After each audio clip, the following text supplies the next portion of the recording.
يا رسول الله وعلى آلك الطيبين الطاهرين. يا ليتنا كنا معكم فنفوز فوزا عظيما.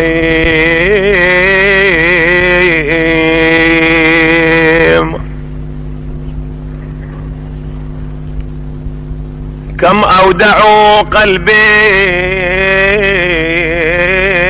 عشية ودعوا حرقا تؤججها عيون تدمع. خفوا فسافح عبرتي وتصبري إثر الركاب مشيع ومشايع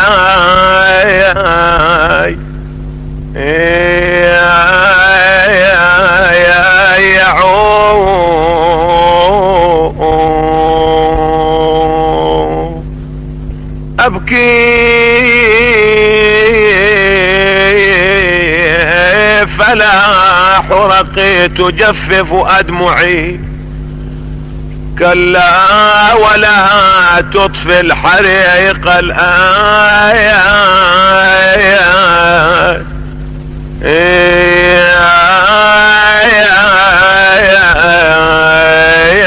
يدمعون.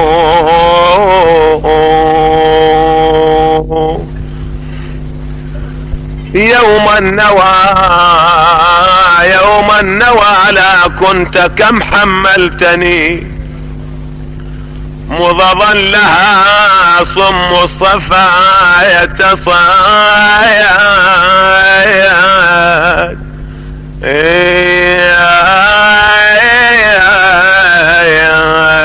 يدعون.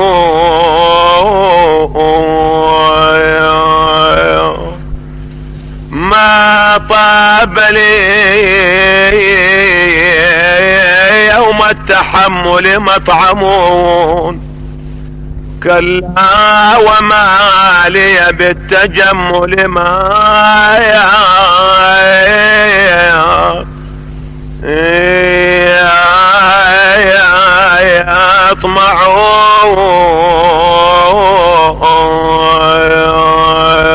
يطمعون.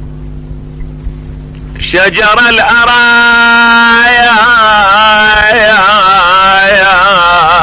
أراك تزهو مورقا عودا فما لك مورقا لا تاج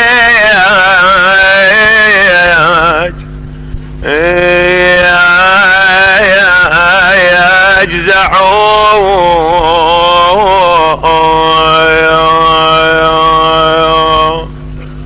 أيروق عينا منزل بك رائق ومنازل التنزيل قفر بلقعوا ألوت نظارتها وصوح نبتها ومحت معالمها الرياح الأربع والدين قوض أهله فمحله دثر وشتت شمله المتجمع لله أقمار أفلن بكربلاء ولها بيثرب والمحصب مطلع أنست بهم أرض الطفوف وأوحشت هضبات يثرب والمقام الأرفع طف بي على مغنى الطفوف وقل له مستعبرا أعلمت من بك مودع فيك الإمام أبو الأئمة، والذي هو للنبوة والإمامة مجمع مولا بتربته الشفاء، وتحت قبته الدعاء من كل داع يسمع. فيك الذي أشجى البتول ونجلها، وله النبي وصنوه متفجع. فحياة أصحاب الكساء حياته، وبيوم مصرعه جميعا صرعوا. ما أحدث الحدثان خطبا فاضعا إلا وخطب السبط منه أفظع. دمه يباح ورأسه فوق الرماح، وشلوه بشبى الصفاح موزع. لهفي لآلك أبا عبد الله، لهفي لآلك كلما دمعت لها عين بأطراف الأسن تخرع. تدمى جوانبها وتضرم فوقها أبياتها، ويما يطعنها الملفع. يقول السيد ابن طاووس: وتسابق القوم على نهب بيوت آل الرسول، وقرة عين الزهراء البتول. فخرجنا بنات رسول الله وحريمه يتساعدن على البكاء ويندبن لفراق الحماة والأحبة. قال حميد بن مسلم: ورأيت امرأة من بني بكر بن وائل كانت مع زوجها في أصحاب عمر بن سعد، فلما رأت القوم قد اقتحموا على نساء الحسين في فسطاطهن وهم يسلبوهن، أخذت سيفا وأقبلت نحو الفسطاط وقالت: يا آل بكر بن وائل أتسلب بنات رسول الله؟ لا حكم إلا لله يا لثارات رسول الله. فأخذها زوجها وردها إلى رحله، ثم أخرجوا النساء من الخيام وأشعلوا فيها النار، فخرجن حواسر مسلبات حافيات باكيات. فقلنا للأعداء بحق الله إلا ما مررتم بنا على مصرع الحسين، فمروا بهن على المصاريع، فلما نظرت النسوة إلى القتلى صحن وضربن وجوههن. مروا بهن على القتلى مطرحتين ما بين منعفر في جايا بمصطلمي، ومذرعات زينب جسمايا الحسين على بوغى خضيبا بدم النايحر واللممي. نادى عادت إنسان عيني يا حسين أخيا أملي وعقد جماني المنضودة يا ودعتك الله يا عيوني خويا يردون عنك ياخذوني زجري وخولي باروني انا نخيت اخوتي وما جاوبوني يا اهل الحمية ما تجوني من يد الاحد تخلصوني.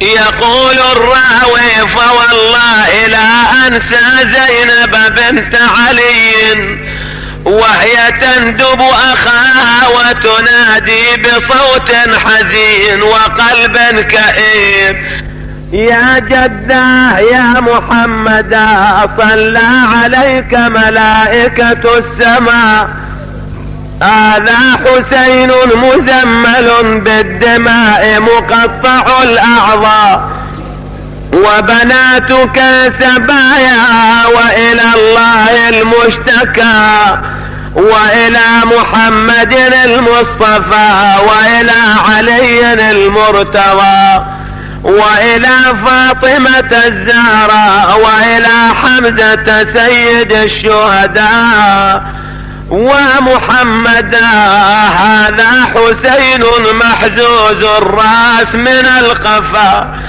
مسلوب العمامة والرداء بأبي من أضحى معسكره يوم الاثنين نهبا بأبي من فسطاطه مقطع العرى بأبي من لا هو غائب فيرتجى ولا جريح فيداوى بأبي من ردت له الشمس حتى صلى فأبكت والله كل عدو وصديق. ثم إن سكين سألت من عمتها لمن تخاطبين فأجابتها أخاطب أباك الحسين فألقت بنفسها من محملها إلى جسد أبيها واعتنقت جثتها منادي يا والدي والله عظيمة أنا صير من صغري يتيمة مويا والنوح من عقبك لجيمة فابكت جميع الاعداء قال ابن سعد نحوها من على جسد ابيها فاجتمع عليها عدة من الاعراب فجروها من على جسد ابيها قامت والدموع جارية وكأني بها نادت بويا برضاك لو رغم عليا انا يجرني العدو من بين يديك اصرخ ودير العين ليا وادري بحميتك ما تخليك معذور يا الحزة ورديك. يقول الراوي ثم إن عمر بن سعد بعث برأس الحسين عليه السلام في يوم عاشوراء مع خول بن يزيد الأصبحي وحميد بن مسلم الأزدي إلى عبيد الله بن زياد وأمر برؤوس الباقين من أصحابه وأهل بيته فقطعت وسرح بها مع شمر بن ذي الجوشن وقيس بن الأشعث وعمر بن الحجاج فأقبلوا حتى قدموا بها إلى الكوفة. ثم سار ابن سعد بمن تخلف من عيال الحسين، وحمل نساءه على أحلاس أقتاب الجمال، وهن ودائع الأنبياء، وساقوهن كما يساق سبي الترك والروم في أشد المصائب والهموم.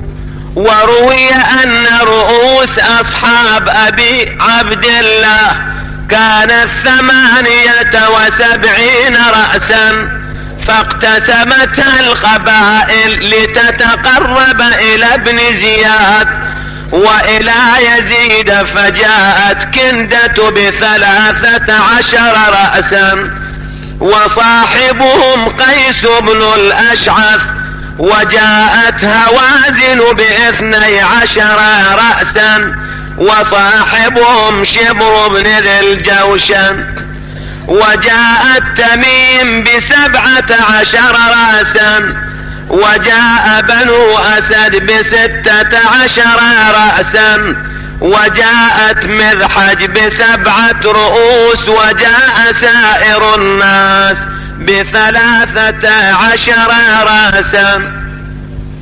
ولما انفصل ابن سعد عن كربلاء خرج قوم من بني أسد وصلوا على تلك الجثث الطواهر الزواكي، ودفنوها على ما هي الآن عليه. وسار ابن سعد بالسبايا المشار إليهم، فلما قاربوا الكوفة اجتمع أهلها للنظر إليهن. قال: فأشرفت امرأة من الكوفيات وقالت: من أي الأسارى أنتن؟ فأجابتها بنات علي: نحن أسارى آل محمد صلى الله عليه وآله وسلم. فنزلت من سطحها فجمعت لهن ملا وأزر ومقانع فأعطتهن. وقد غصت الطرقات في وجوه أهل البيت، وكأني بالعقيل نادت شمال الناس تتفرج علينا. عمت عين اليصيد بالعين لينا، يغسل قال غايب ولينا، وراس على الرموح لينا يتفكر.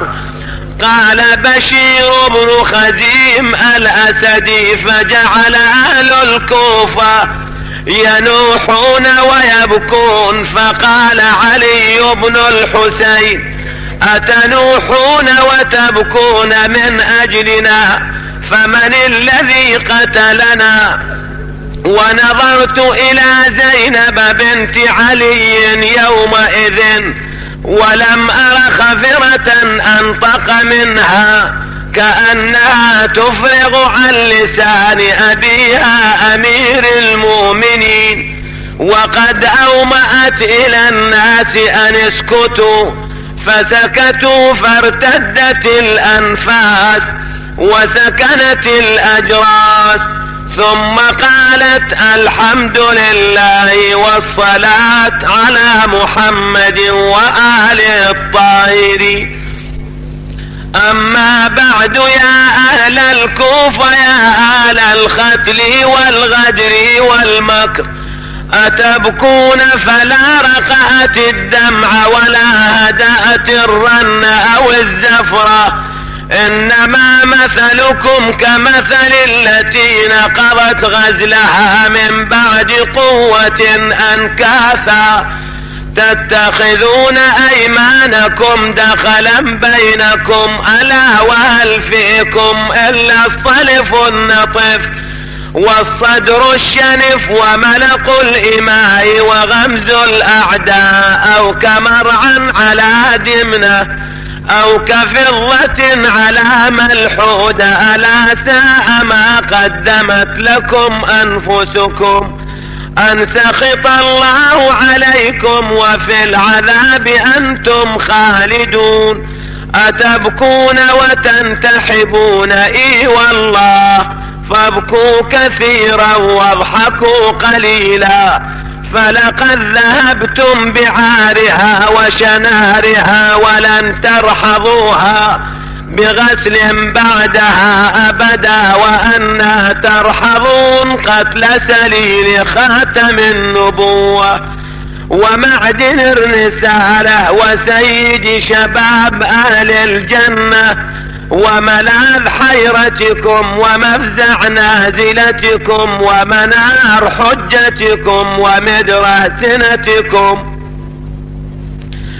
ألا ساء ما تزرون وبعدا لكم وسحقا، فلقد خاب السعي وتبت الأيدي وخسرت الصفقة، وبعتم بغضب من الله وضربت عليكم الذلة والمسكنة. ويلكم يا أهل الكوفة، أتدرون أي كبد لرسول الله فريتم، وأي دم له سفكتم، وأي حرمة له انتهكتم، وأي كريمة له أبرزتم. لقد جئتم بها صلعاء عنقاء سوءاء فقماء خرقاء شواك طلاع الأرض وملء السماء. أفعجبتم أم مطرت السماء دما، ولعذاب الله أخزى وأنتم لا تنصرون. فلا يستخفنكم المال، فإنه لا يحفزه البدار ولا يخاف فوت الثار، وإن ربكم لبالمرصاد. فرأيت الناس حيارى يبكون وقد وضعوا أيديهم في أفواههم، ورأيت شيخا إلى جنبي يبكي قد بل لحيته بدموع عيني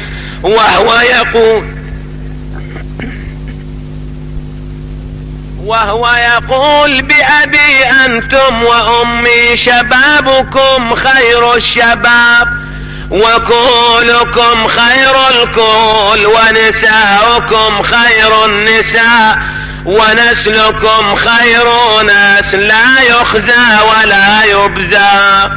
وخطبت بعدها فاطمة الصغرى وكان لها من العمر 11 سنة، فأبكت جميع من حضر، فقالت الحمد لله عدد الرمل والحصى وزنة العرش إلى الثرى، أحمده وأؤمن به وأتوكل عليه، وأشهد أن لا إله إلا الله وحده لا شريك له، وأن محمدا عبده ورسوله،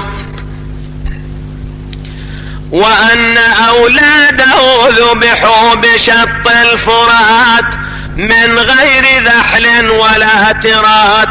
اللهم إني أعوذ بك أن أفتري عليك الكذب أو أن أقول عليك خلاف ما أنزلت عليه من أخذ العهود لوصيه علي بن أبي طالب المسلوب حقه المقتول من غير ذنب، كما قتل ولده بالأمس في بيت من بيوت الله فيه معشر مسلمة بألسنتهم تعسا لرؤوسهم، ما دفعت عنه ضيما في حياته ولا عند مماته، حتى قبضته إليك محمودا نقيبه طيب العريكة.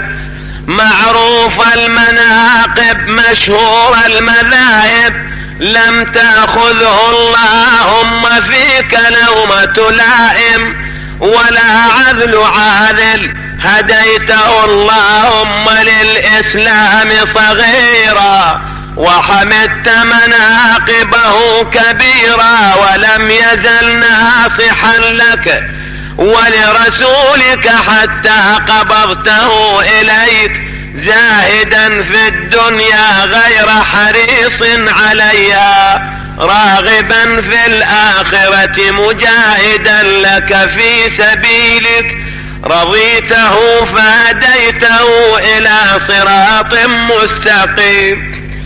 أما بعد يا أهل الكوفة، يا أهل المكر والغدر والخيلاء، فإنا أهل بيت ابتلانا الله بكم وابتلاكم بنا، فجعل بلاءنا حسنا، وجعل علمه عندنا وفهمه لدينا، فنحن عيبة علمه ووعاء فهمه وحكمته وحجته على الأرض في بلاده لعباده. وأكرمنا الله بكرامته وفضلنا بنبيه محمد صلى الله عليه وآله وسلم على كثير ممن خلق تفضيلا بينا، فكذبتمونا وكفرتمونا ورأيتم قتالنا حلالا وأموالنا نهبا كأننا أولاد ترك أو كابل، كما قتلتم جدنا بالأمس، وسيوفكم تقطر من دمائنا أهل البيت، لحقد متقدم قرت لذلك عيونكم، وفرحت قلوبكم افتراء على الله ومكرا مكرتم، والله خير الماكرين. فلا تدعونكم أنفسكم إلى الجذل بما أصبتم من دمائنا ونالت أيديكم من أموالنا، فإنما أصابنا من المصائب الجليلة والرزء العظيم في كتاب من قبل أن نبرأ، إن ذلك على الله يسير، لكي لا تأسوا على ما فاتكم ولا تفرحوا بما أتاكم، والله لا يحب كل مختال فخور. تبا لكم فانتظروا اللعنة والعذاب، فكأن قد حل بكم وتواترت من السماء نقمات، فيسحتكم بعذاب ويذيق بعضكم بأس بعض، ثم تخلدون في العذاب الأليم يوم القيامة بما ظلمتمونا، ألا لعنة الله على الظالمين. ويلكم أتدرون أية يد طاعنتنا منكم، وأية نفس نزعت إلى قتالنا، أم بأية رجل مشيتم إلينا تبغون محاربتنا، والله قست قلوبكم وغلظت أكبادكم، وطبع على أفئدتكم وختم على سمعكم وبصركم، وسول لكم الشيطان وأملى لكم، وجعل على بصركم غشاوة فأنتم لا تهتدون. فتبا لكم يا أهل الكوفة، أي ترات لرسول الله قبلكم، وذحول له لديكم بما عنتم بأخي علي بن أبي طالب عليه السلام، جد بنيه وعترته الطيبين الأخيار، وافتخر بذلك مفتخر، فقال: نحن قتلنا عليا وبني علي بسيوف هندية ورماح، وسبينا نساءهم سبي ترك ونطحناهم فأي نطاح. بفيك أيها القائل الكذكث والأسلب، افتخرت بقتل قوم زكاهم الله وطهرهم وأذاب عنهم الرجس، فاكظم وقعك ما أقعى أبوك، فإنما لكل امرئ ما كسب وما قدمت يداه.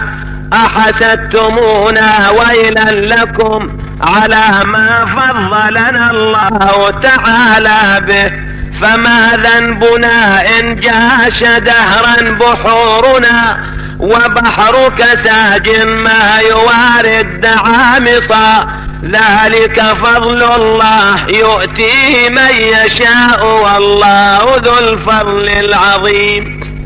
ومن لم يجعل الله له نورا فما له من نور، فارتفعت الأصوات بالبكاء والنحيب، وقالوا حسبك يا ابنة الطيبين، فقد أحرقت قلوبنا وأنضجت نحورنا وأضرمت أجوافنا فسكتت. وخطبت أم كلثوم بنت علي عليهما السلام في ذلك اليوم من وراء كلتها رافعة صوتها بالبكاء، فقالت يا أهل الكوفة سواة لكم، ما لكم خذلتم حسينا وقتلتموه وانتهبتم أمواله وورثتموه، وسبيتم نساءه ونكبتموه، فتبا لكم وسحقا ويلكم. أتدرون أي دواء داتكم وأي وزر على ظهوركم حملتم، وأي دماء سفكتموها، وأي كريمة أصبتموها، وأي صبية سلبتموها، وأي أموال ابتهبتموها. قتلتم خير رجالات بعد النبي، ونزعت الرحمة من قلوبكم. ألا إن حزب الله هم المفلحون، وحزب الشيطان هم الخاسرون. قتلتم أخي ظلما فويل لأمكم، ستجزون نارا حرها يتوقد. سفكتم دماء حرم الله سفكها، وحرمها القرآن ثم محمد.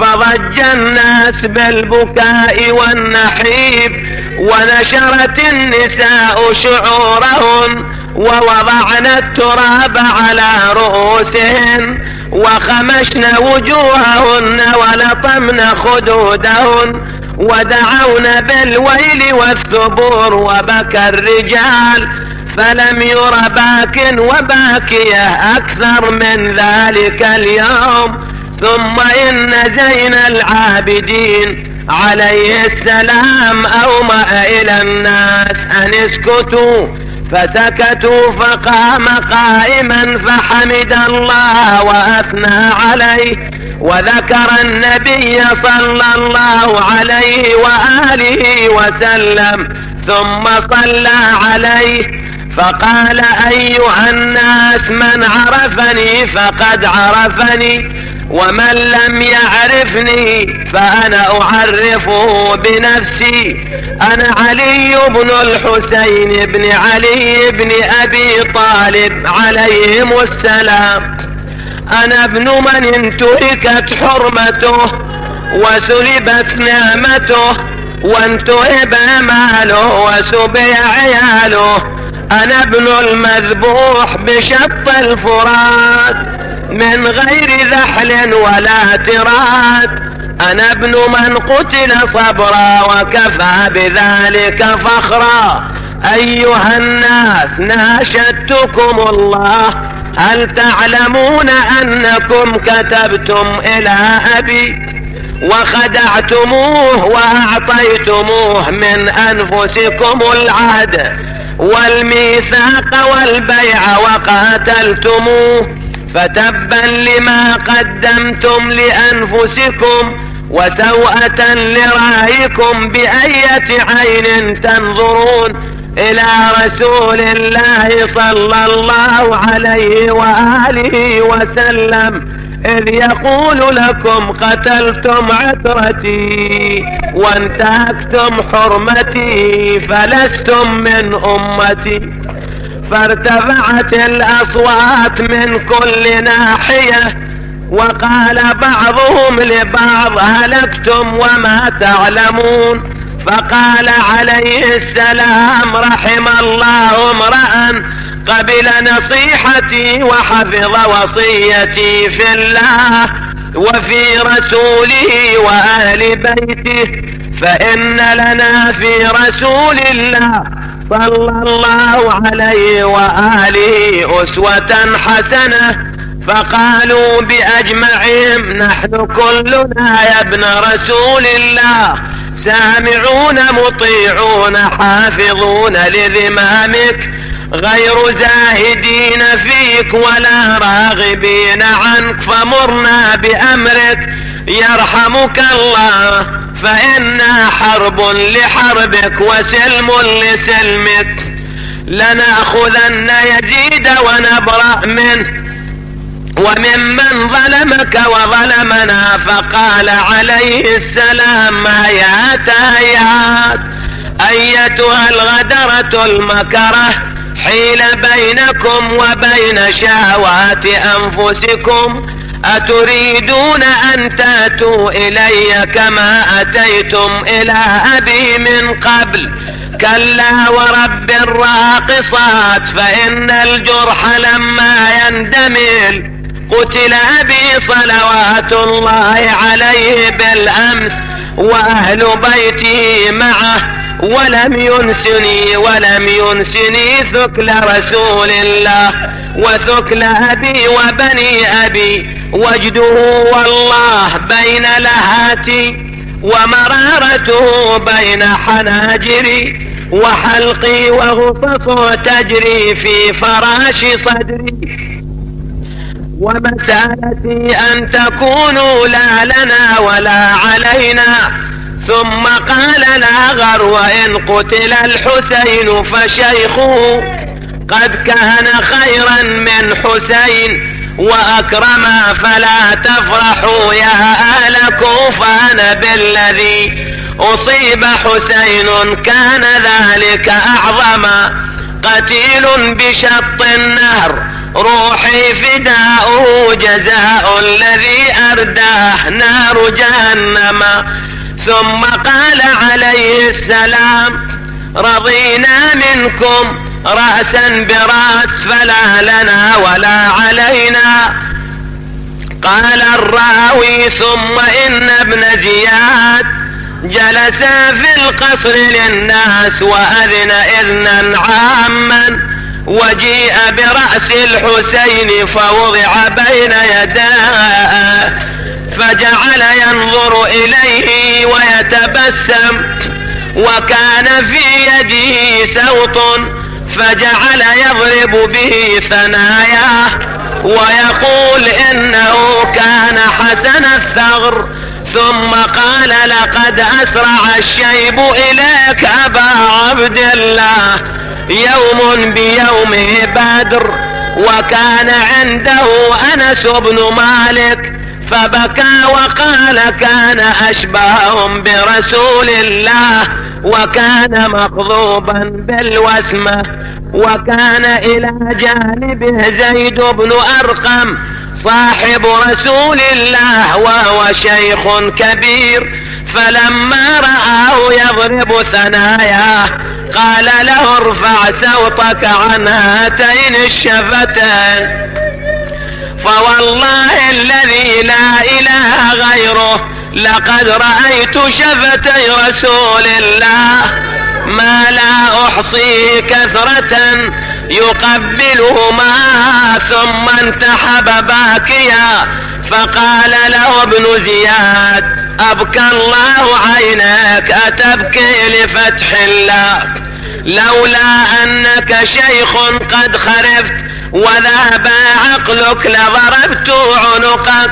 فنهض زيد بن أرقم من بين يدي وهو يقول أيها الناس أنتم العبيد بعد اليوم قتلتم ابن فاطمة وأمرتم ابن مرجان، والله ليقتلن خياركم وليستعبدن شراركم، فبعدا لمن رضي بالذل والعار. ثم قال يا ابن زياد لأحدثنك أغلظ عليك من هذا. رأيت رسول الله صلى الله عليه وآله وسلم أقعد حسنا على فخذه اليمنى وحسينا على فخذه اليسرى، ثم وضع يده على يافوخيهما ثم قال اللهم إني أستودعك إياهما وصالح المؤمنين. فكيف كانت وديعة رسول الله صلى الله عليه وآله عندك يا ابن زياد؟ وأدخل نساء الحسين وصبيانه إلى مجلس ابن زياد، فجلست زينب بنت علي متنكرة فسأل عنها فقيل هذه زينب ابنة علي، فأقبل عليها فقال الحمد لله الذي فضحكم وأكذب أحدوثتكم. فقالت إنما يفتضح الفاسق ويكذب الفاجر وهو غيرنا يا عدو الله. فقال ابن زياد كيف رأيت صنع الله بأخيك وأهل بيته؟ فقالت ما رأيت إلا جميلا. هؤلاء قوم كتب الله عليهم القتل فبرزوا إلى مضاجعهم، وسيجمع الله بينك وبينهم فتحاج وتخاصم، فانظر لمن الفلج. ثكلتك أمك يومئذ يا ابن مرجانة. قال الراوي فغضب ابن زياد وكأنه هم بها، فقال له عمرو بن حريث إنها امرأة والمرأة لا تؤاخذ بشيء من منطقها. فقال لها ابن زياد لقد شفى الله قلبي من طاغيتك الحسين والعصاة المردى من أهل بيتك.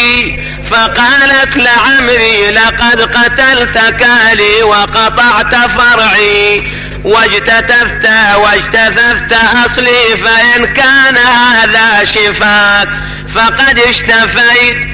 فقال ابن زياد هذه سجاعة، ولعمري لقد كان أبوك شاعرا سجاعا. فقالت يا ابن زياد ما للمرأة والسجاعة؟ إن لي عن السجاعة لشغلا ولكن نفث صدري بما قلت. ثم التفت ابن زياد إلى علي بن الحسين عليهما السلام فقال من هذا؟ فقال علي بن الحسين. فقال أليس قد قتل الله عليا؟ فقال علي عليه السلام كان لي أخ يقال له علي بن الحسين قتله الناس. فقال بل قتله الله. فقال علي عليه السلام الله يتوفى الأنفس حين موتها والتي لم تمت في منامها. فقال ابن زياد أولك جرأة على رد جوابي؟ خذوه فاضربوا عنقه.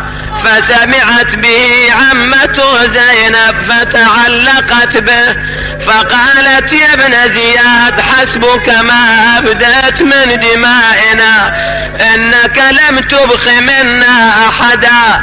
فإن كنت قد عزمت على قتلي فاقتلني قبله، وأنا اليوم لا والد لي ولا عم ألوذ به ولا أخ لي بقى أرجوه ذو رحمي، أخذ بيح ورحلي قد أبيح وبي ضاق الفسيح وأطفالي بغير حمي،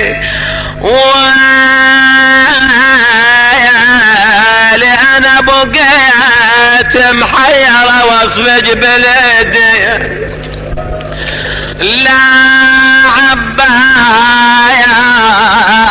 يبرالي ولا حسين يزجروني من ابكي وتدمع العين، وتبقى يا عبرتي بصدر تكسر. فقال علي بن الحسين لعمته اسكتي يا عم حتى اكلمه، ثم اقبل على ابن زياد فقال أبي القتل تهددني يا ابن زياد، أما علمت أن القتل لنا عادة وكرامتنا الشهادة؟ ثم أمر ابن زياد بعلي بن الحسين فحمل إلى داره إلى جنب المسجد الأعظم. فقالت زينب بنت علي لا تدخلن علينا عربية إلا أم ولد أو مملوك فإنهن سبين كما سبينا. ثم أمر ابن زياد برأس الحسين فطيف به في سكك الكوفة وشوارعها.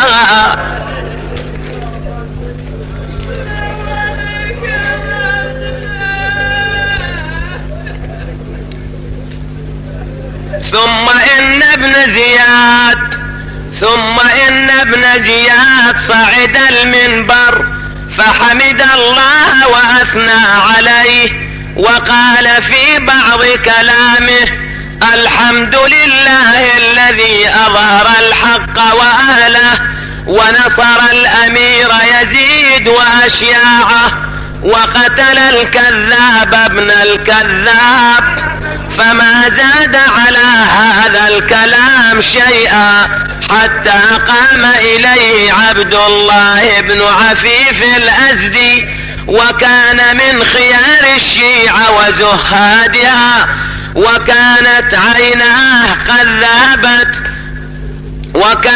عينه اليسرى قد ذهبت في يوم الجمل والأخرى في يوم صفين، وكان يلازم المسجد الأعظم يصلي فيه إلى الليل.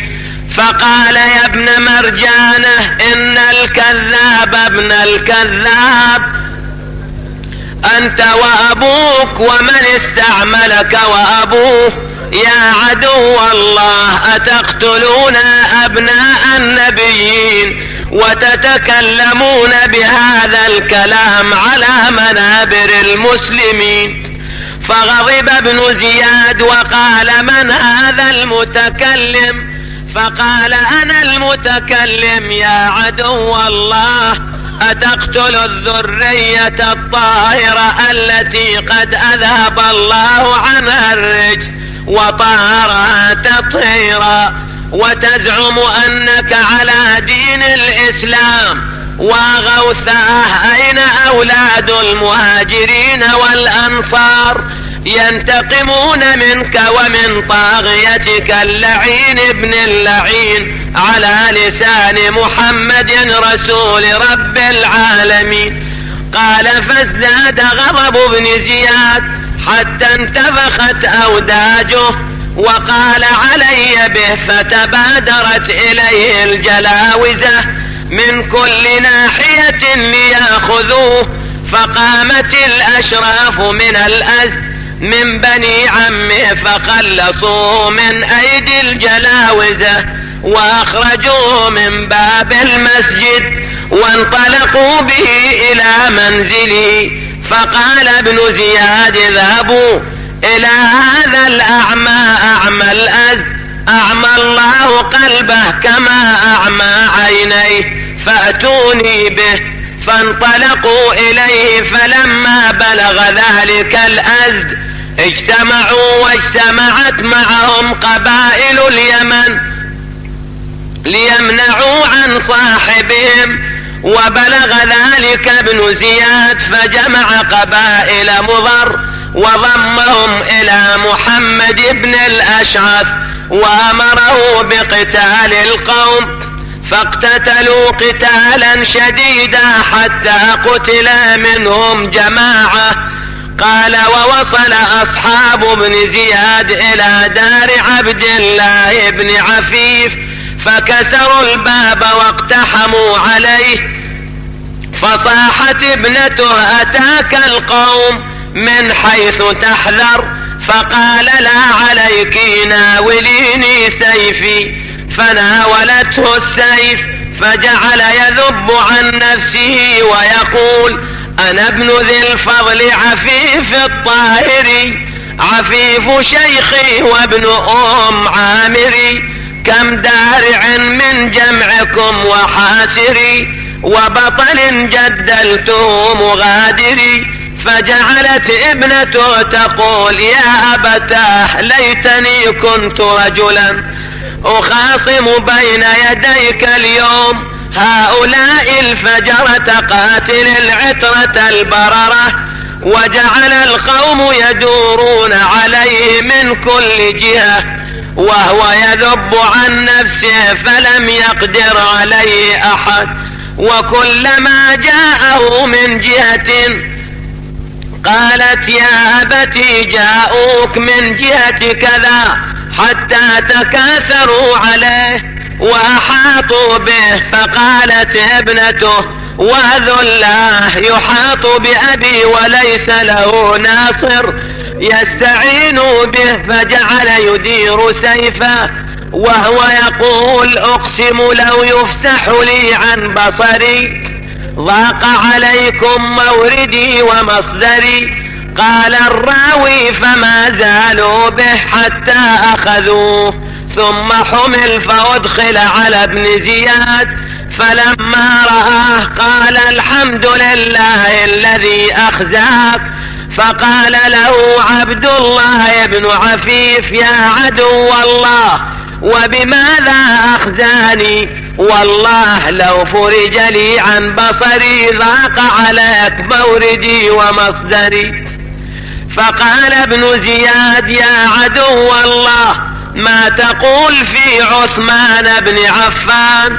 فقال يا عبد بني علاج يا ابن مرجانه وشتمه ما انت وعثمان اساء او احسن واصلح ام افسد والله تبارك وتعالى ولي خلقه يقضي بينهم. ولكن سلني عن ابيك وعنك وعن يزيد وابيه. فقال ابن زياد والله لا سألتك عن شيء او تذوق الموت غصة بعد غصة. فقال عبد الله بن عفيف الحمد لله رب العالمين اما اني قد كنت اسأل الله ربي ان يرزقني الشهادة من قبل ان تلدك امك وسألت الله ان يجعل ذلك على يدي ألعن خلقه وأبغضهم إليه. فلما كف بصري يئست من الشهادة والآن فالحمد لله الذي رزقنيها بعد الياس منها وعرفني الإجابة من في قديم دعائي. فقال ابن زياد اضربوا عنقه. فضربت عنقه وصلب في السبخة. قال الراوي وكتب عبيد الله بن زياد إلى يزيد بن معاوية يخبره بقتل الحسين عليه السلام وخبر آل بيته. فلما وصل كتاب عبيد الله بن زياد إلى يزيد ووقف عليه أعاد الجواب إليه يأمره فيه بحمل رأس الحسين ورؤوس من قتل معه وبحمل أثقاله ونسائه وعياله. قال ابن الجوزي: فسار القوم بهم وكلما نزلوا منزلا أخرجوا الرأس من الصندوق الذي أعدوه له فوضعوه على رمح وحرسوه طول الليل إلى وقت الرحيل، ثم يعيدوه إلى الصندوق ويرحلوا. فنزلوا بعض المنازل وفي ذلك المنزل دير فيه راهب، فأخرجوا الرأس على عادتهم ووضعوه على الرمح وحرسه الحرس على عادته، وأسندوا الرمح إلى دير النصراني. فلما كان نصف الليل رأى الراهب نورا من مكان الرأس إلى عنان السماء، فأشرف على القوم وقال: من أنتم؟ قالوا: نحن أصحاب ابن زياد. قال: وهذا رأس من؟ قالوا: هذا رأس الحسين بن علي بن أبي طالب بن فاطمة بنت رسول الله. قال: هذا رأس ابن بنت نبيكم. قالوا: نعم.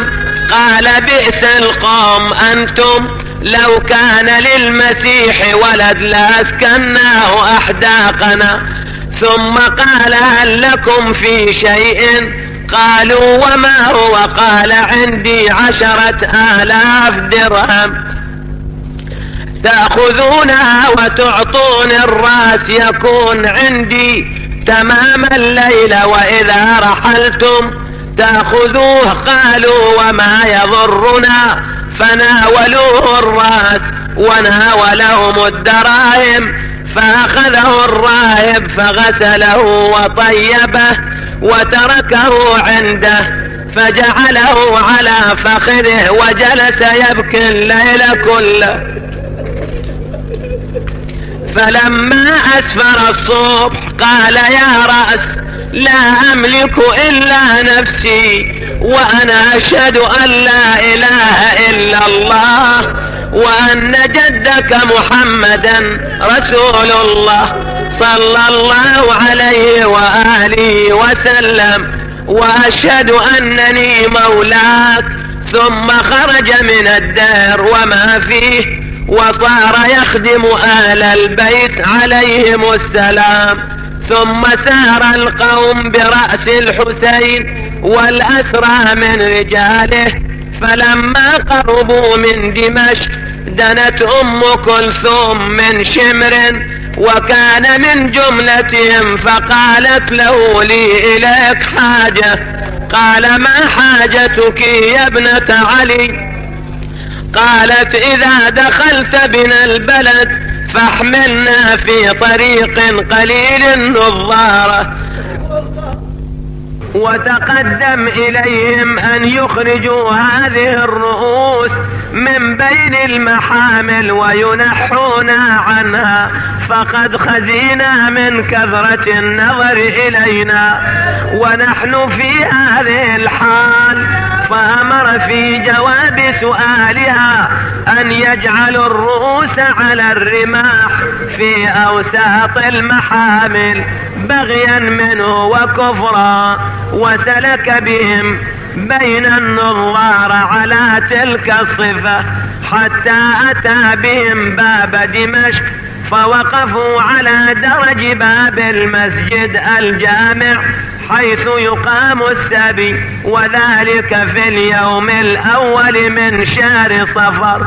قال الراوي: وجاء شيخ ودنا من نساء الحسين وعياله وجاء شيخ ودنا من نساء الحسين عليه السلام وعياله وهم في ذلك الموضع، فقال الحمد لله الذي قتلكم وأهلككم وأراح البلاد من رجالكم وأمكن أمير المؤمنين منكم.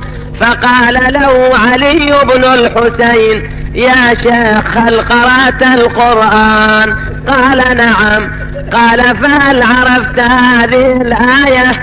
قل: لا أسألكم عليه أجرا إلا المودة في القربى. قال الشيخ: نعم قد قرأت ذلك. فقال علي عليه السلام: فنحن القربى يا شيخ، فهل قرأت في بني إسرائيل وآت ذا القربى حقا؟ فقال الشيخ: قد قرأت.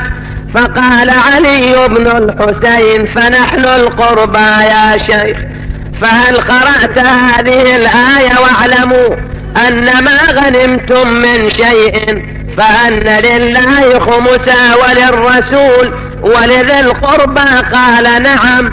فقال له علي بن الحسين: فنحن القربى يا شيخ، فهل قرأت هذه الآية؟ إنما يريد الله ليذهب عنكم الرجس أهل البيت ويطهركم تطهيرا. قال الشيخ: قد قرأت ذلك. فقال علي عليه السلام: فنحن أهل البيت الذي خصنا الله بآية التطهير.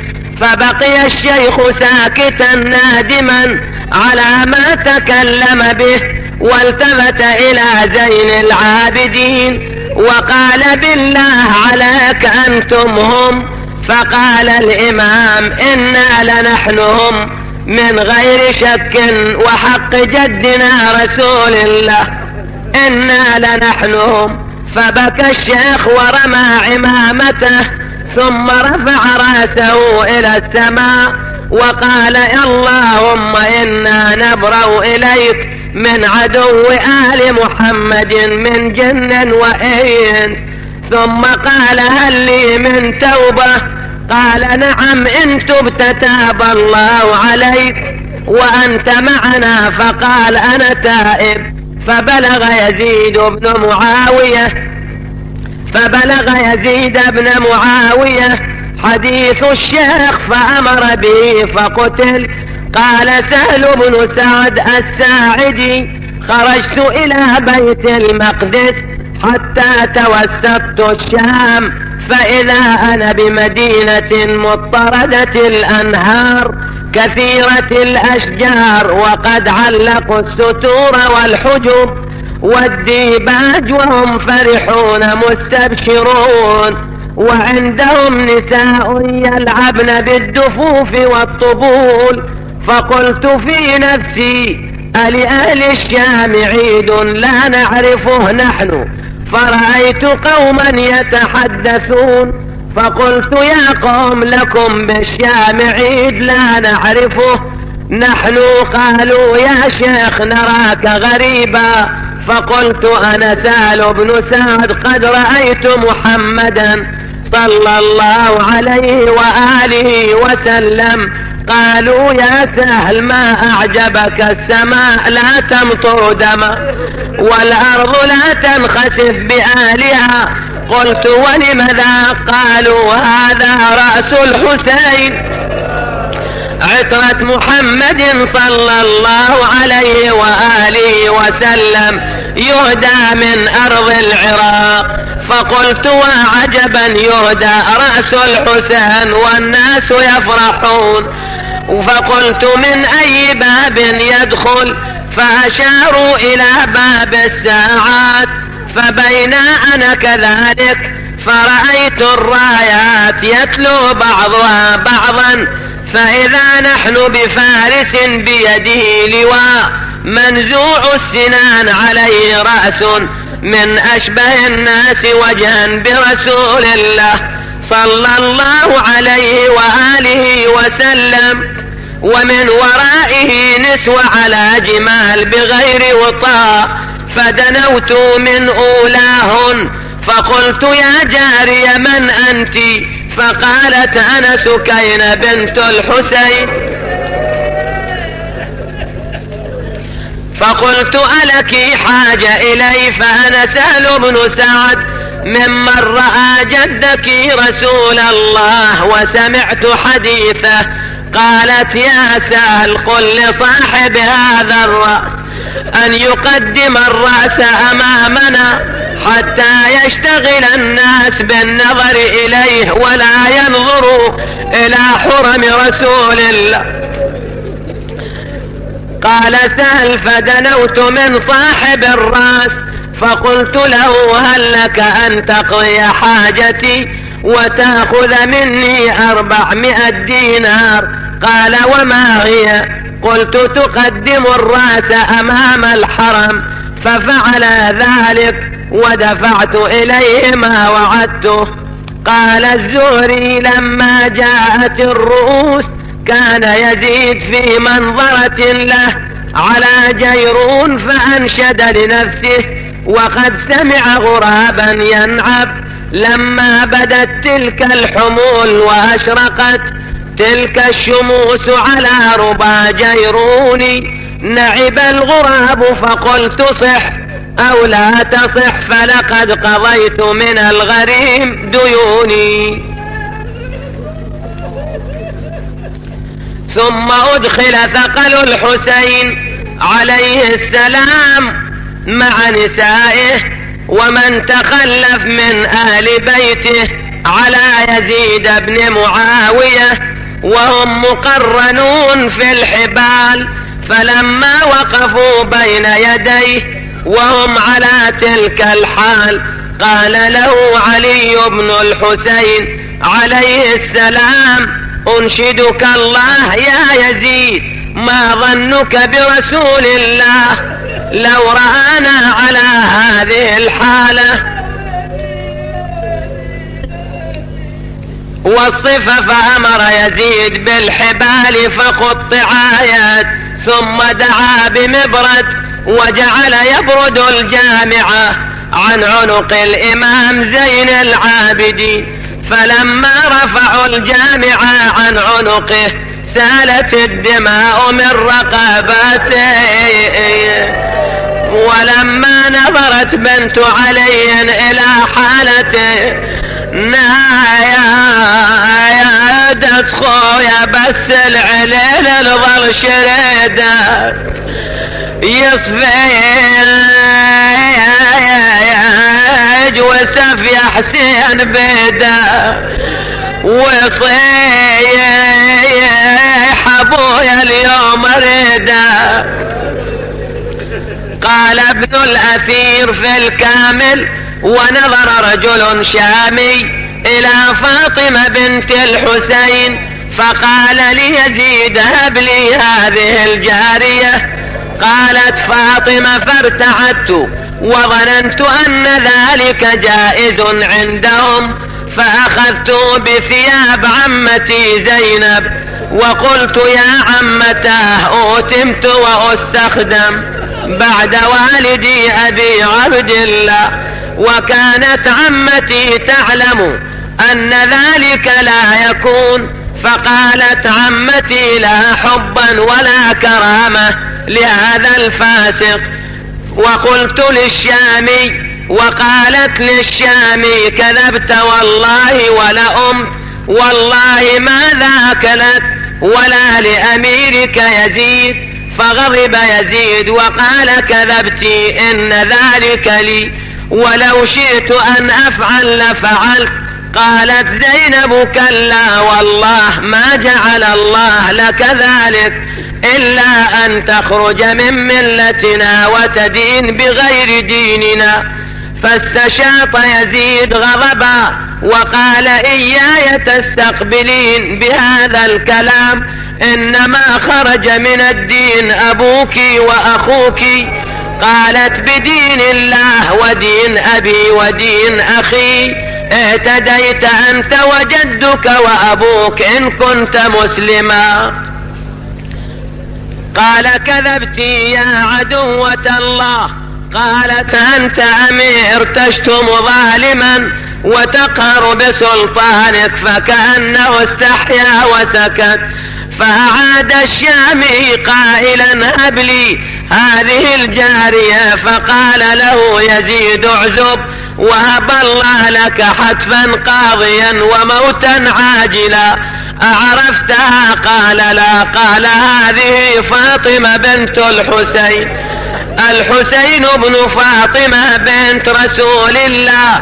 فلما سمع الشامي بذلك قام وقال يزيد قبحك الله، والله ما ظننت إلا أن هؤلاء من الترك أو الكابل تقتل ذرية رسول الله وتزعم أنهم خوارج. فلما سمع يزيد ذلك غضب من كلام الشامي فأمر به أن يقتل، فقتل رضوان الله عليه. ودعا يزيد برأس الحسين ووضعه أمامه في طشت من ذهب، وكانت النساء خلفه. فقامت سكينة وفاطمة يتطاولان النظر إليه ويزيد يستر عنهما. فلما رأينه صرخن بالبكاء. ثم أذن يزيد للناس إذنا عاما أن يدخلوا، وأخذ يزيد مخصرته وجعل ينكت ثغر الحسين ويقول يوم بيوم بدر، وأنشد أبا قومنا أن ينصفونا، فأنصفت قواضب في أيماننا تقطر الدماء، نفلقها من رجال أعزة علينا وهم كانوا أعق وأظلما. فقال يحيى بن الحكم أخو مروان وكان جالسا عنده لهام بجنب النهر أدنى قرابة من ابن زياد العبد ذي الحسب الوغلي سمية أمسى نسلها عدد الحصى، وليس لآل المصطفى اليوم من نسلي. فضربه يزيد على صدره وقال اسكت لا أم لك.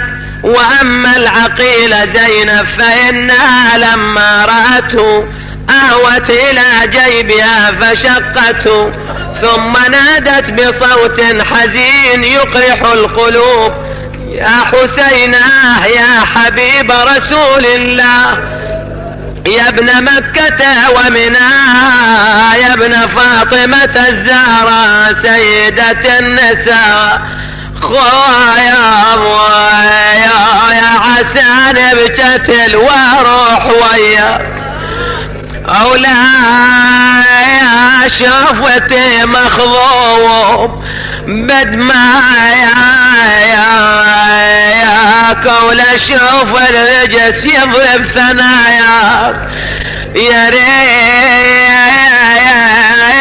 اليتامى لا عدمناك، ويا لي هضمنا يا ما جرى على حد، وشافا يا بربين العدو جرحا، وشافا يا على راس سبط العاب، وشافا يا عصي زيد ويسب حامي الحمي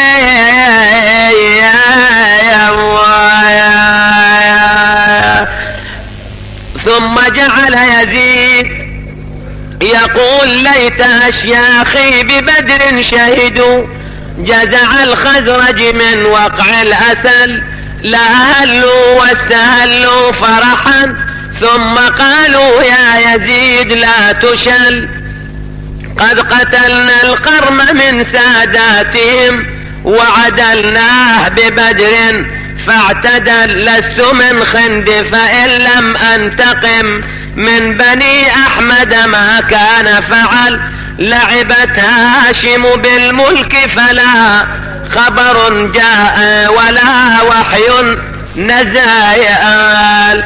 فبينه ويترنم بأبياته وإذا بصوت العقيل يصك مسامعه، إذ لم تسمع أحدا يرد على يزيد بن معاوية. فقامت وقالت زينب سلام الله عليها: الحمد لله رب العالمين، وصلى الله على رسوله وآله أجمعين. صدق الله سبحانه حيث يقول: ثم كان عاقبة الذين أساءوا السوء أن كذبوا بآيات الله وكانوا بها يستهزئون. أظننت يا يزيد حيث أخذت علينا أخطار الأرض وآفاق السماء، فأصبحنا نساق كما تساق الأسرى، أن بنا على الله هوانا وبك عليه كرامة، وأن ذلك لعظم خطرك عنده. فشمخت بأنفك ونظرت في عطفك جذلان مسرورا، حيث رأيت الدنيا لك مستوثقة والأمور لك متسقة، وحين صفى لك ملكنا وسلطاننا فما لمه لا تطش جهلا. أنسيت قول الله تعالى: ولا يحسبن الذين كفروا أنما نملي لهم خير لأنفسهم، إنما نملي لهم ليزدادوا إثما ولهم عذاب مهين. أمن العدل يا ابن الطلقاء تخديرك حرائرك وإماءك، وسوقك بنات رسول الله قد هتكت ستورهن وأبديت وجوههن تحدو بهن الأعداء من بلد إلى بلد، ويستشرفهن أهل المنايل والمناقل، ويتصفح وجوههن القريب والبعيد والدني والشريف، ليس معهن من حماتهن حمي ولا من رجالهن ولي. وكيف ترتجى مراقبة من لفظ فوه أكباد الأزكياء ونبت لحمه من دماء الشهداء؟ وكيف يستبطأ في بغضنا أهل البيت من نظر إلينا بالشنف والشنآن والإحر والأفغان؟ ثم تقول غير متأثم ولا مستعظم، لأهلوا واستهلوا فرحا.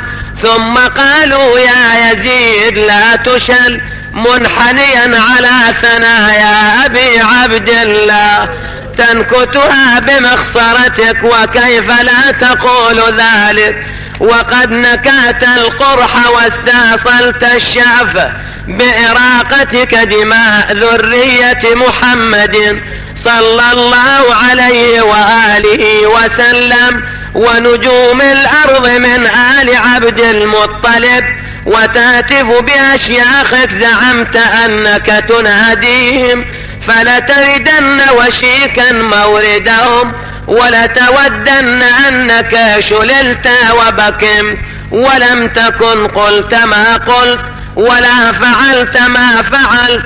اللهم خذ لنا بحقنا وانتقم ممن ظلمنا، واحلل غضبك بمن سفك دماءنا وقتل حماتنا، فوالله ما فريت إلا جلدك ولا حززت إلا لحمك، ولتردن على رسول الله صلى الله عليه وآله بما تحملت من سفك دماء ذريته، وانتهكت من حرمته في عترته ولحمته، حيث يجمع الله شملهم ويلم شعثهم ويأخذ بحقهم.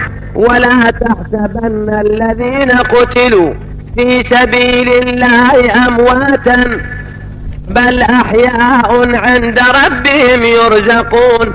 وحسبك بالله حاكما وبمحمد خصيما وبجبرائيل ظهيرا، وسيعلم من سول لك ومكنك من رقاب المسلمين. بئس للظالمين بدلا، وأيكم شر مكانا وأضعف جندا. ولئن جرت علي الدواهي مخاطبتك إني لأستصغر قدرك وأستعظم تقريرك وأستكثر توبيخك، لكن العيون عبرا والصدور حرا. ألا فالعجب كل العجب لقتل حزب الله النجبا، بحزب الشيطان الطلقاء. فهذه الأيدي تنطف من دمائنا، والأفواه تتحلب من لحومنا، وتلك الجثث الطواهر الزواكي تنتابها العواسل، وتعفرها أمهات الفراعل. ولئن اتخذتنا مغنما لتجدنا وشيكا مغرما، حين لا تجد إلا ما قدمت يداك، وما ربك بظلام للعبيد. وإلى الله المشتكى وعليه المعول، فكد كيدك واسعى سعيك وناصب جهدك، فوالله لا تمحو ذكرنا ولا تميت وحينا ولا تدرك أمدنا. وهل رأيك ولا ترحض عنك عارا، وهل رأيك إلا فند، وأيامك إلا عدد، وجمعك إلا بدد، يوم ينادي المنادي ألا لعنة الله على الظالمين. فالحمد لله رب العالمين الذي ختم لأولنا بالسعادة والمغفرة، ولآخرنا بالشهادة والرحمة. ونسأل الله أن يكمل لهم الثواب ويوجب لهم المزيد ويحسن علينا الخلافة، إنه رحيم ودود، وحسبنا الله ونعم الوكيل. فقال لها يزيد يا صيحة تحمد من صوائحي، ما أهون الموت على النوايح. والتفت رجل نصراني وهو رسول قيصر إلى يزيد وقال إن عندنا في بعض الجزائر حافر حمار عيسى، ونحن نحج إليه في كل عام من الأقطار، ونهدي إليه النذور ونعظمه كما تعظمون كتبكم، فأشهد أنكم على باطل. فأغضب يزيد هذا القول وأمر بقتله، فقام إلى الرأس وقبله وتشهد الشهادتين، ثم أخرج الرأس من المجلس وصلبه على باب القصر 3 أيام.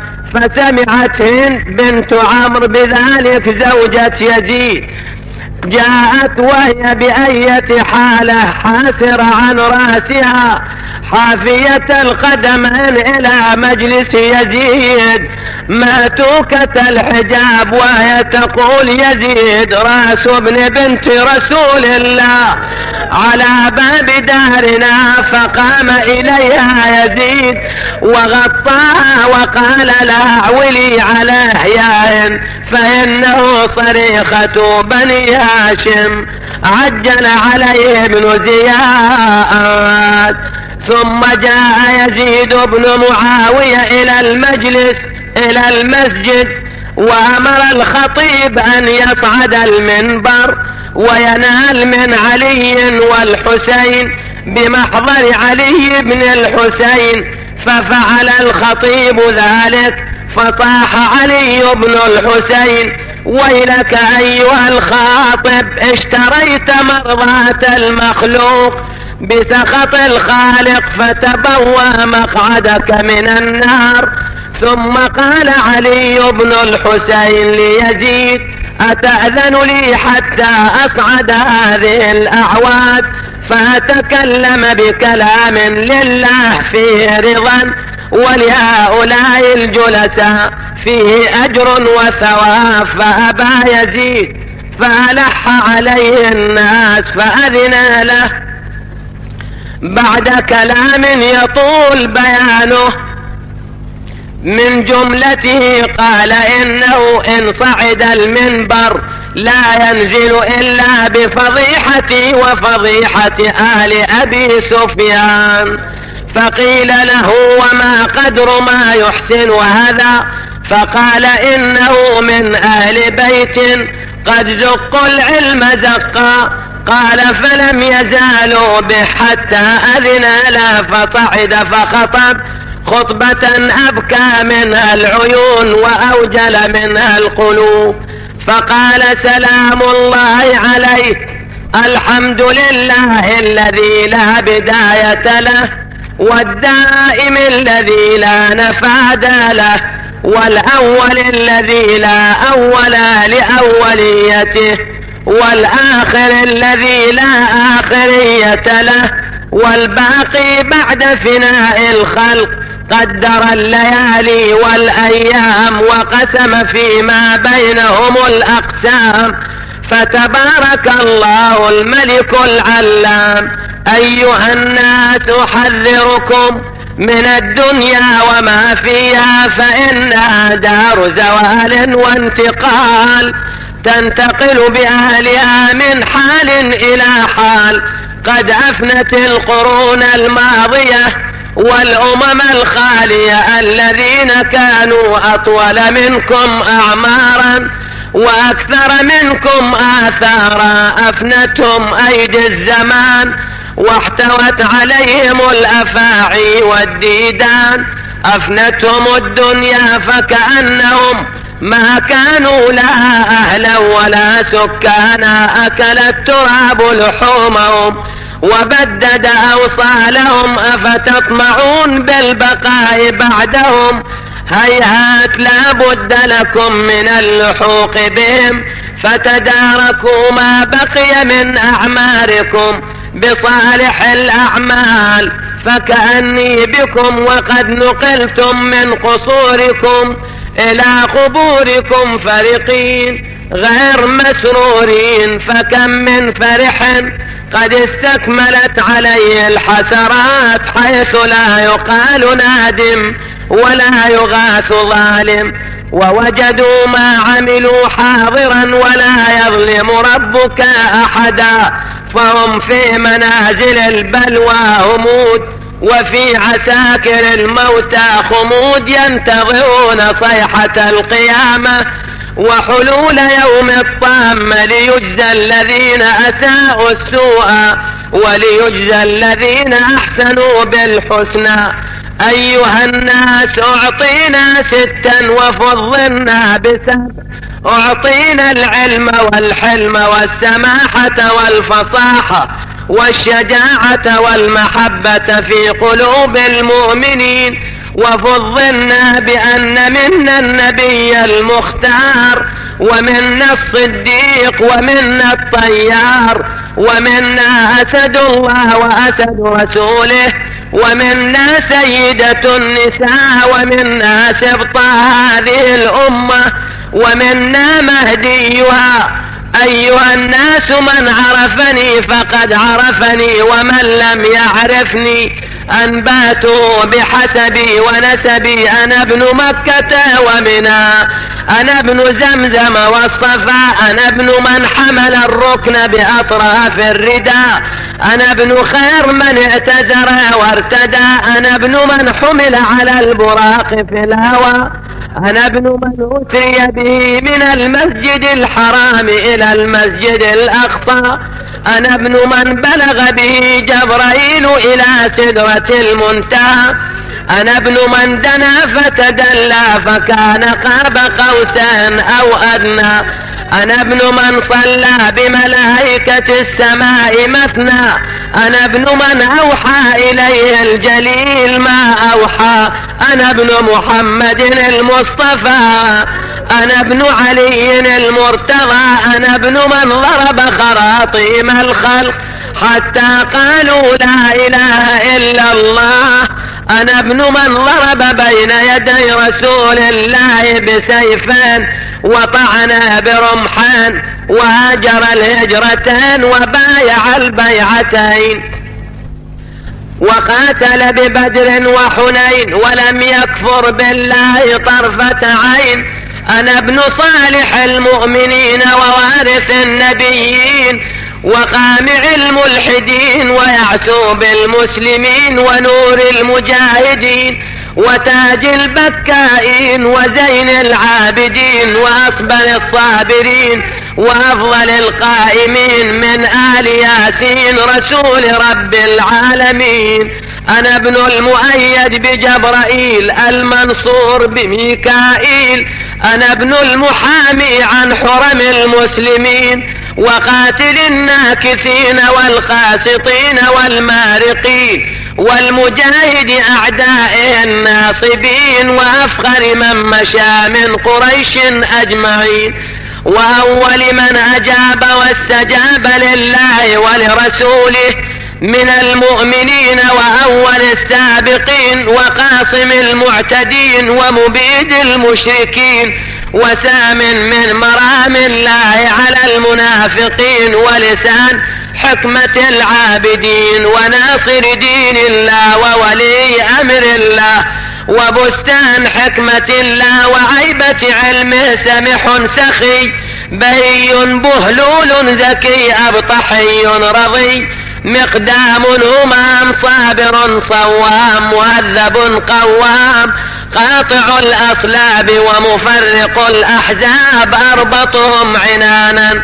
وأثبتهم جنانا وأمضاهم عزيمة وأشدهم شكيمة أسد باسل يطحنهم في الحروب إذا ازدلفت الأسن واقتربت الأعن طحن الرحى ويذروهم فيها ذرو الريح الهشيم ليث الحجاز وكبش العراق مكي مدني خيفي عقبي شجري مهاجري من العرب سيدها ومن الوغى ليثها وارث المشعرين وأبو السبطين الحسن والحسين ذاك جدي أمير المؤمنين علي بن أبي طالب. أنا ابن عديمات العيوب أنا ابن نقيات الجيوب أنا ابن خديجة الكبرى أنا ابن فاطمة الزهراء أنا ابن سيدة النساء. ثم أبكى العيون بهذه الكلمات فقال أنا ابن المذبوح بكربلاء أنا ابن من رأسه على السنان يهدى أنا ابن من حرمه من كربلاء إلى الشام تسبى. فلم يزل يقول أنا حتى ضج الناس بالبكاء والعويل فخاف يزيد من وقوع الفتنة قال للمؤذن أذن ليقطع عليه كلامه. فلما قال المؤذن الله أكبر قال الإمام زين العابدين كبرت كبيرا لا يقاس ولا شيء أكبر من الله. فلما قال المؤذن أشهد أن لا إله إلا الله قال زين العابدين شهد بها شعري وبشري ولحمي ودمي وعظمي وجلدي ومخي. فلما قال المؤذن أشهد أن محمدا رسول الله التفت إليه زين العابدين وهو بعد على المنبر وقال يزيد محمد هذا جدي أم جدك؟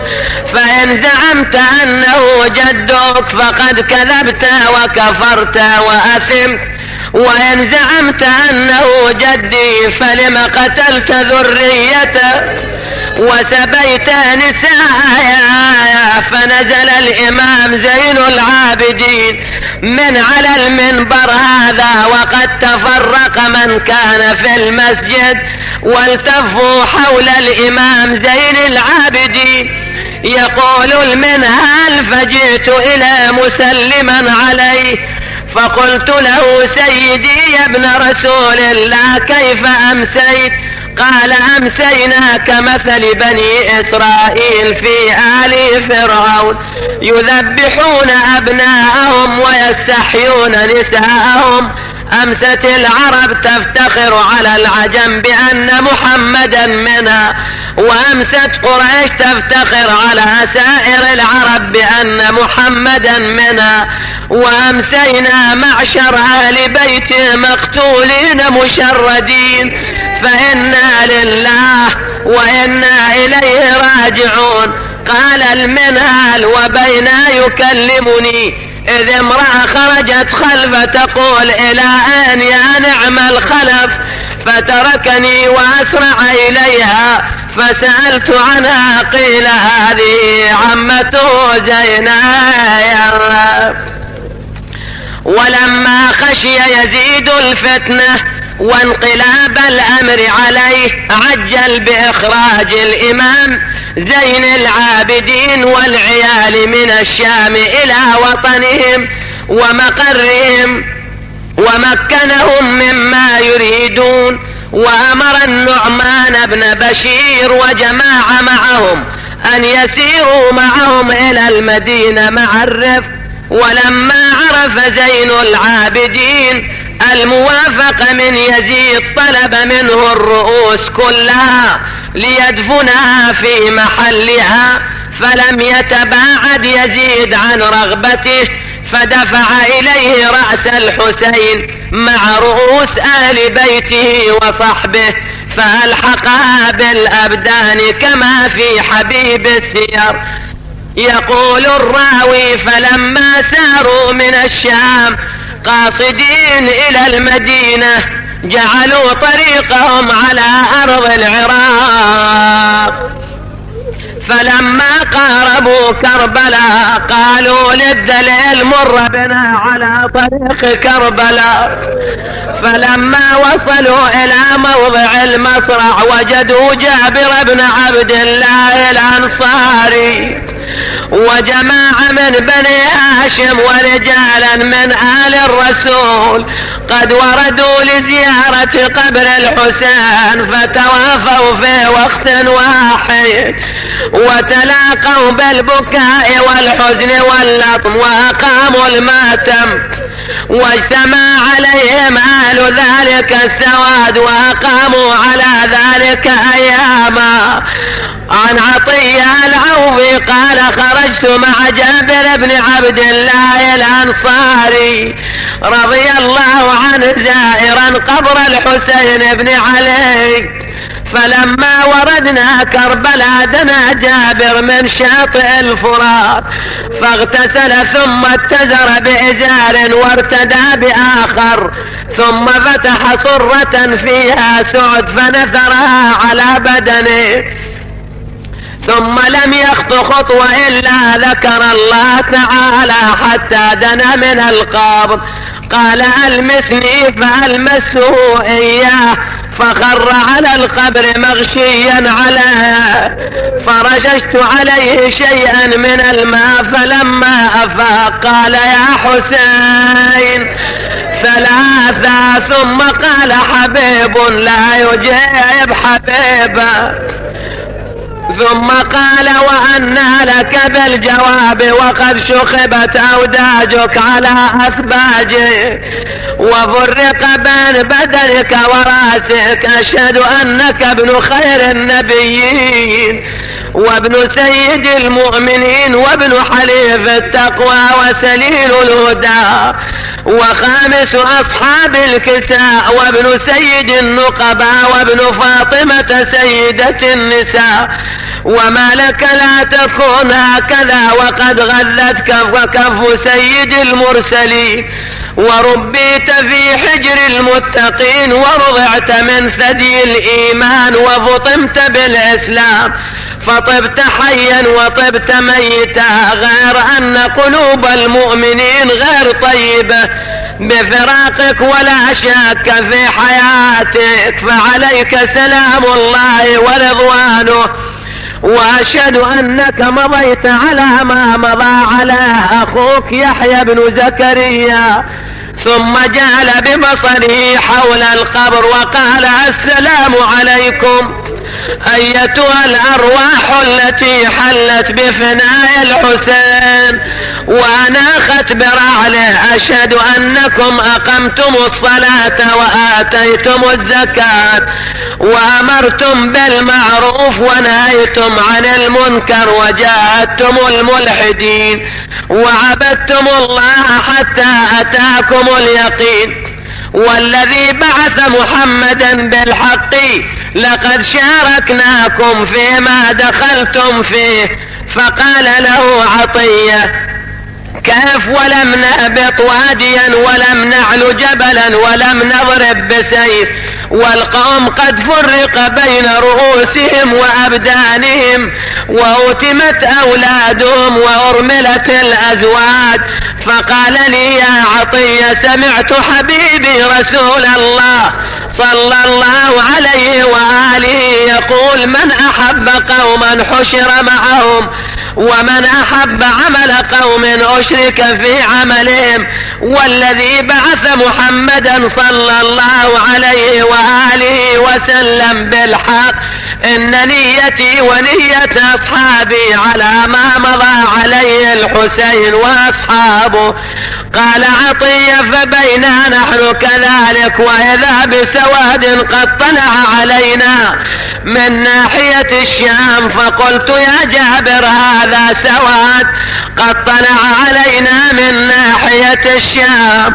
فقال جابر لعبده انطلق إلى ذاك السواد واتنا بخبره فإن كان من أصحاب عمر بن سعد فارجع إلينا لعلنا نلجأ إلى ملجأ وإن كان زين العابدين فأنت حر لوجه الله.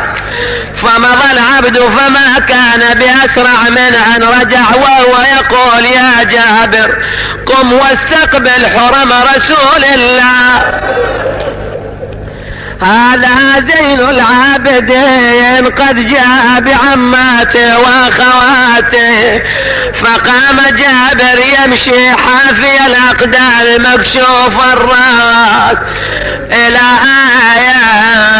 دنا من زين العابدين. فقال الإمام أنت جابر؟ فقال نعم يا ابن رسول الله.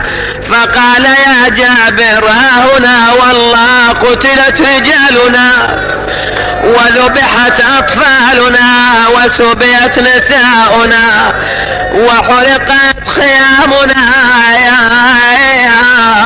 وأما العقيل لما نظرت إلى بني أسد ونسائهم نادت يا نازلين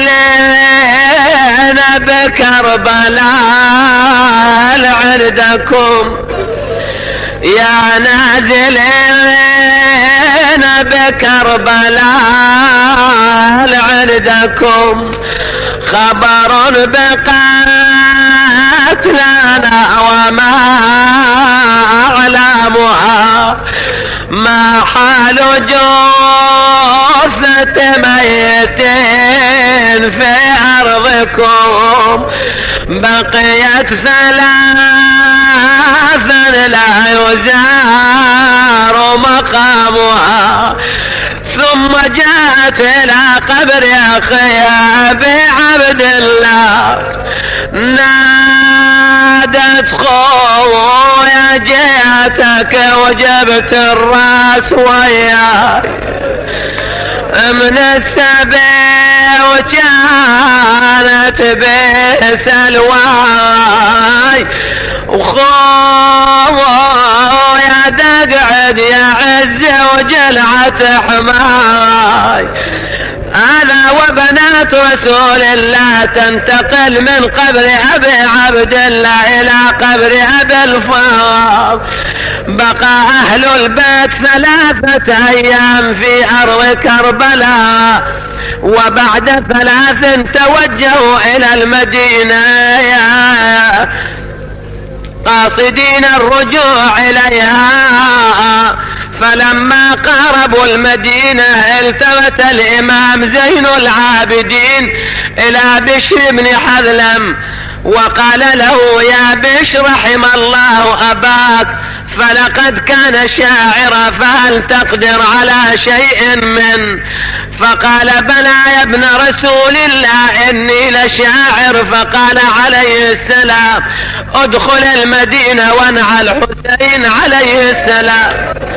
قال بشير فركبت فرسي وركضت حتى دخلت المدينة، فلما بلغت مسجد النبي صلى الله عليه وآله وسلم رفعت صوتي بالبكاء وأنشايت يا آل يثرب لا مقام لكم بها، يا آل يثرب لا مقام لكم بها، قتل الحسين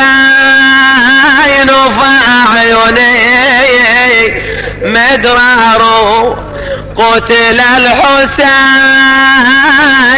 فأدمعي مدرار، الجسم منه بكربلاء مضرجون، والرأس منه على القنايات يدار.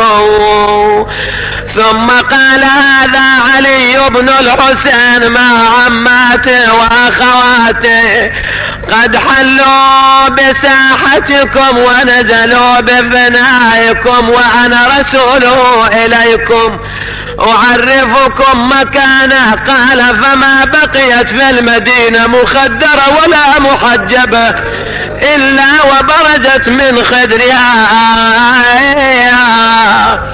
ضاربة وجهها داعية بالويل والثبور، فلم أر باكيا أكثر من ذلك اليوم ولا يوما أمر على المسلمين مين. وأما بنات رسول الله جئنا إلى دار أبي عبد الله، صاحت صوت يا فقد الأحباب، والله شموح يا دار الأطياب، بهالحال نصيحة ورا الباب. أنا معباس جيت جلات فترين بجايات زينب وصاحت تلقنا، بالله ويا يقوم نساعدنا ثم البنين الرحمنا، صناديد 4 وبالحرب نفلين، مدينة جدنا لا تقبلنا، فبالحسرات والأحزان جينا، خرجنا من قبل أهلنا جمعاً، رجعنا لا رجال ولا يا بنينا، إلهنا نسأل أن تقضي حوائجنا في الدنيا والآخرة.